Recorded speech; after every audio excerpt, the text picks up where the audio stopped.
বিমানবন্দরে VVIP zone, সেখানে সুকান্ত মজুমদার কেন্দ্রীয় শিক্ষা প্রতিমন্ত্রীর তার কনভয়কে আটকানো হয়, তাকে হেঁটে যেতে হয়, অথচ রাজ্যের মন্ত্রী সুজিত বসুকে সেখান থেকে যাওয়ার পারমিশন দেওয়া হয়। এক যাত্রায় পৃথক ফল কেন, এই প্রশ্ন তুলে সরব হচ্ছেন কেন্দ্রীয় শিক্ষা প্রতিমন্ত্রী সুকান্ত মজুমদার। এই বিষয়ে তিনি লোকসভার স্পিকারকেও জানিয়েছেন।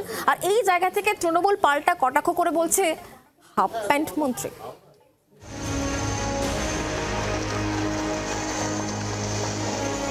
দুজনেই মন্ত্রী, একজন কেন্দ্রীয় আরেকজন রাজ্যের।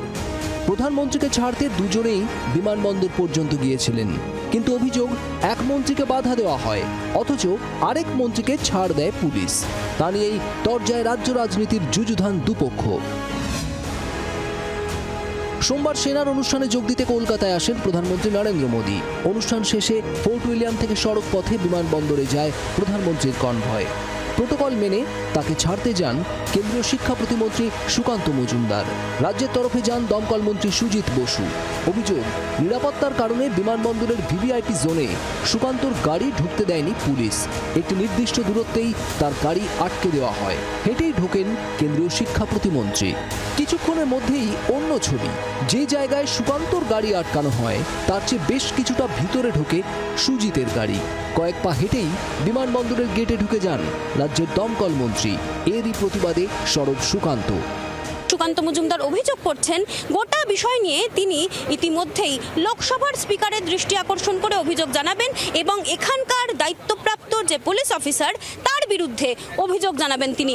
কোন এখতিয়ারে একজন কেন্দ্রীয় মন্ত্রীর গাড়ি উনি এখানে ঢুকতে দেবেন না, অথচ রাজ্যের মন্ত্রীর গাড়ি ঢুকবে? রাজ্যের মন্ত্রীর মাথায় কি দুটো সিংহ দিয়েছে? নিয়ম সবার জন্য একই রকম থাকবে। রাজ্যের একজন মন্ত্রীর গাড়ি যদি এখানে ঢুকতে পারে, কেন্দ্রের যে কোনো মন্ত্রীর গাড়ি এখানে ঢুকতে দিতে হবে। যদি দিয়ে না থাকেন, আপনি প্রিভিলেজকে ব্রিচ করেছেন। যে অফিসার আছে তাকে আপনাদের মাধ্যমে আমি বলে দিচ্ছি, পারলে কোর্টে যান, যেখানে যান আমি ডাক করাবো দিল্লিতে গিয়ে কান ধরে উঠবোস করাবো। কেন্দ্রীয় মন্ত্রীকে আক্রমণ করে পাল্টা আসরে জোড়া ফুল শিবির। সুকান্ত মজুমদারের তো কোনো গুরুত্ব নেই, লোকে দেখতেও পারেনি, বুঝতে পারেনি। শ্রমিক ভট্টাচার্য বা দিলীপ ঘোষ বা ওদের অপোজিশন লিডার হলেও তবু ঢুকে যেত। সেনা অনুষ্ঠান শেষ করে কলকাতা ছাড়লেন প্রধানমন্ত্রী, কিন্তু তাকে ছাড়তে গিয়েও তরজা এড়াতে পারল না রাজ্য রাজনীতির যুযুধান দুপক্ষ। ক্যামেরায় অরিন্দমের সঙ্গে মৌমিতা, রিপোর্ট জি24 ঘন্টা। বাংলার আওয়াজ, বাঙালির আবেগ, জি24 ঘন্টা।